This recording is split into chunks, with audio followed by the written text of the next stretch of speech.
ಹುಟ್ಟಿದ ಮಗುವಿನೊಳಗೊಂದು ಮಗು ಭ್ರೂಣ ಪತ್ತೆಯಾಗಿದೆ. ಹುಬ್ಬಳ್ಳಿಯ ಕಿಮ್ಸ್ ಆಸ್ಪತ್ರೆಯಲ್ಲಿ ಅಪರೂಪದ ಪ್ರಕರಣ ಒಂದು ಈಗ ಬೆಳಕಿಗೆ ಬಂದಿದೆ. ನವಜಾತ ಗಂಡು ಶಿಶುವಿನ ಹೊಟ್ಟೆಯಲ್ಲಿ ಭ್ರೂಣ ಒಂದು ಪತ್ತೆಯಾಗಿದೆ. ಮಗು ಹೊಟ್ಟೆಯಲ್ಲಿ ಬೆನ್ನು ಹುರಿ ಇರೋ ಅಂತ ಭ್ರೂಣ ಪತ್ತೆಯಾಗಿದೆ. ವಿಚಿತ್ರ ಮಗುವಿಗೆ ಜನ್ಮ ಕೊಟ್ಟಿದ್ದಾಳೆ ಕುಂದಗೋಳ ತಾಲೂಕಿನ ಮಹಿಳೆ. ಧಾರವಾಡ ಜಿಲ್ಲೆಯ ಕುಂದಗೋಳ ತಾಲೂಕಿನ ಮಹಿಳೆ ಜನ್ಮ ನೀಡಿರೋ ಅಂತ ಈ ನವಜಾತ ಶಿಶುವಿನಲ್ಲಿ ಆ ಮಗುವಿನ ಹೊಟ್ಟೆ ಒಳಗಡೆ ಒಂದು ಭ್ರೂಣ ಇದೆ.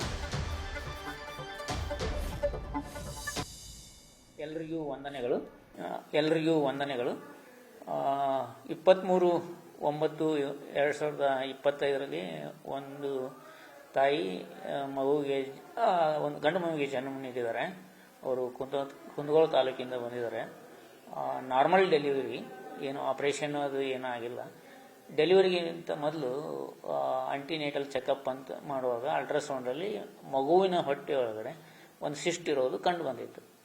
ಅದೇ ಕಾರಣದಿಂದಾಗಿ ಹೆರಿಗೆ ಆದಮೇಲೆ ಮಗುವಿನ MRI ಮಾಡಿಸಿದಾಗ ಅಲ್ಲಿ ಮಗುವಿನ ಹೊಟ್ಟೆಯೊಳಗೆ ಇನ್ನೊಂದು ಮಗುವಿನ ಅವಶೇಷ ಇರೋದು ಕಂಡು ಬಂದಿದೆ.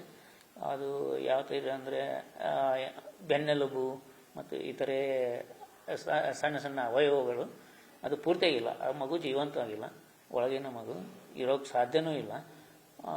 ಇದು ಅಪರೂಪದಲ್ಲಿ ಅತಿ ಅಪರೂಪದ ಘಟನೆ. ಇಂಥವು KMCಯಲ್ಲಿ ಯಾವೂ ಆಗೇ ಇಲ್ಲ ಮೊದಲು ಈ ಥರದ ಘಟನೆ. ಜಗತ್ತಿನಲ್ಲಿಯೂ ಬಹಳ ಕಡಿಮೆ. ಅಂದಾಜು ಎಲ್ಲ ತಗೊಂಡ್ರೆ ಜಗತ್ತಿನ ಪೂರ್ತಿ ಒಂದು 200 ಘಟನೆಗಳು ಸಿಗಬಹುದು. ಅದರಿಂದ ಅಪರೂಪದ ಘಟನೆ. ಈಗ ಮಗು ಸಂಪೂರ್ಣ ಆರೋಗ್ಯವಾಗಿದೆ. ಅದರದ್ದು ಆಪರೇಷನ್ ಮಾಡಿ ಅದರ ಹೊಟ್ಟೆಯೊಳಗಿದೆ, ಅದನ್ನು ತೆಗಿಬೇಕಂತ ಪ್ಲ್ಯಾನ್ ಮಾಡ್ತಾ ಇದ್ದಾರೆ. ಈಗ ಅದಕ್ಕಿಂತ ಮೊದಲು ಇನ್ನೊಂದಿಷ್ಟು ಟೆಸ್ಟ್ಗಳು ಆಗಬೇಕಾಗಿದೆ, ಪೂರ್ವಭಾವಿ ಪರೀಕ್ಷೆಗಳು ಆಗಬೇಕಾಗಿದೆ. ಅವು ಆದಮೇಲೆ ಪೀಡಿಯಾಟ್ರಿಕ್ ಸರ್ಜನ್ ಡಾಕ್ಟರ್ ರಾಜಶಂಕರ್ ಅವರು ಅದನ್ನು ಆಪರೇಷನ್ ಮಾಡಿ ಹೊರ ತೆಗೆಯುವ ಪ್ರಯತ್ನವನ್ನು ಮಾಡ್ತಾರೆ. ಆಗೋದಿಲ್ಲ ರೀ, ಏನೂ ಆಗೋದಿಲ್ಲ. ಬಟ್ ಒಳಗಡೆನೆ ಇದ್ದರೆ ಏನಾದರೂ ತೊಂದರೆ ಆಗ್ಬೋದು. ಅದಕ್ಕೆ ಆಪರೇಷನ್ ಮಾಡಿ ತೆಗೆಯೋದು ಒಳ್ಳೆಯದು. ಇಲ್ಲ, ಅದು ಇವು ವಿರಳ ಪ್ರಕರಣಗಳು. ಇದರದ್ದು ಕಾರಣ ಗೊತ್ತಾಗೋದಿಲ್ಲ. Slight genetic